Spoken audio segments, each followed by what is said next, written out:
হিন্দুদের সবচেয়ে বড় উৎসব এবং শিরকের সবচেয়ে বড় আয়োজন আল্লাহর জমিনে, এটা যখনই হতে যায় তার আগে এবং এটা চলাকালীন সময়ে মিডিয়াতে এক শ্রেণীর লোকেরা এই স্লোগানটা খুব বেশি বেশি আওড়াতে থাকে, ধর্ম যার যার, উৎসব সবার। বড় আশ্চর্য লাগে, বিষয়টা যখন ধর্মীয় তাহলে এটার ব্যাখ্যা দিবে তো ধর্মীয় ব্যক্তিবর্গরা, কিন্তু ধর্মীয় বিষয়ে ব্যাখ্যা দিতে আসছেন রাজনীতিকরা, ধর্মীয় বিষয়ে ব্যাখ্যা দিতে আসছেন বুদ্ধিজীবীরা, যাদের ধর্ম সম্পর্কে কোনো ধারণাই নাই। এটা হলো সবচেয়ে বড় আশ্চর্যের বিষয়।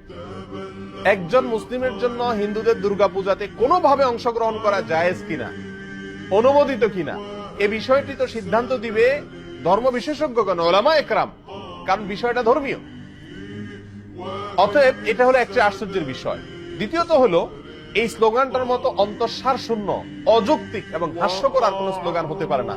এই স্লোগান যদি যৌক্তিক হতো, এটার যদি অন্তঃসার থাকতো, তাহলে তো এই স্লোগান মুসলমানদের ঈদের সময়, উৎসবের সময়ও আসতো।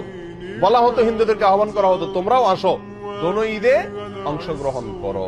অথচ তখন এটা করা হয় না। তাহলে বোঝা গেল উদ্দেশ্যমূলক ভাবে শুধু মুসলমানদের ঈমান ধ্বংস করার জন্য এই ষড়যন্ত্রমূলক স্লোগানটি বাজারে চাউর করে রাখা হয়েছে।